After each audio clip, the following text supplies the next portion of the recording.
about to do an experiment, and I thought I would take you along for the journey. So I want to try to fuse on non-traditional molds, if you will.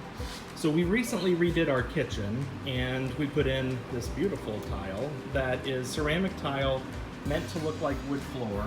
Let's see if I can get the angle. So there's texture in this tile so that it looks like hand-scraped hardwoods. It's subtle, but it's there. And so when we were in construction mode, I don't own a tile saw, so I asked the guys to cut for me a couple of pieces. These were actually 36 inches long. I had them cut them, 4 of them for me at 24 inches, or 24 by 6, so that they'll fit in the kiln. And so what I'm gonna do as an experiment here is I've got some just fusing paper. I'm not even treating these with any kind of kiln wash or anything. I'm just putting some paper, and I had picked that I thought this area had the best texture. So I'm gonna put that paper down, and I've got a piece of clear Tecta and some petrified wood. Thought, why not stick with a theme here? So I'm gonna fuse these onto this tile and see if it picks up that texture of the wood, because I think it could look kind of cool. And then this bad boy measures, what's this, probably about 10 inches wide, maybe it's 12 by 24. And I saw this at Lowe's the other night, and just look at that pattern. I thought that was so cool. You know how much this cost me? It was like $4.83. So it's got a, ceramic glaze on it, but I thought, here again, I'm not even gonna bother treating it. I'm just gonna put a piece of paper down over that texture, and I've got 2 pieces of Tecta that I'm gonna put on here. I'm gonna give it a full fuse, and I'm gonna see if it, picks up that texture and what that looks like coming out of the kiln. And then if both of those look good, you could, in theory, slump them into any shape you want. So I will post my firing schedule, which is also an experiment. I'm gonna ramp up relatively slow to about 1100 degrees. I'm gonna hold that for, I don't know, 30 minutes or so to kind of get everything nice and warm and consistent through. Then I'm gonna take it up to, I don't know, I'll have to think about this a little bit, maybe up to about 1420, 1430-ish, and hold it for a while, and then bring it back down. I'll do a bubble squeeze at 1225, I guess. I'm gonna think about the schedule a little bit, and I'll post it.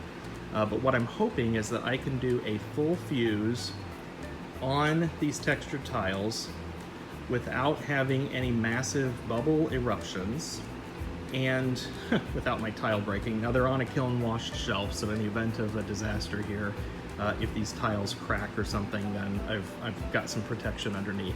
I've got them raised up on posts, as you can see. Let's give this a shot and see what happens. Okay, this is the kiln reveal, and I have to tell you, I'm pretty excited. I'm gonna pull these off and clean them up. I wasn't really too concerned about bubbles. Actually, I'm never concerned about bubbles. I don't mind the bubbles in my glass. I think it looks very organic, and it reminds me that I made it and it wasn't made in China. But anyway, it looks like I got a nice full fuse on that. I didn't get any massive bubble eruptions. I thought this was petrified wood. I'm thinking it was just a red striker. But I'm eager to pull these off, wash them up, and see if I can, particularly on this one, if I can see the texture underneath. You can obviously see the texture on this one.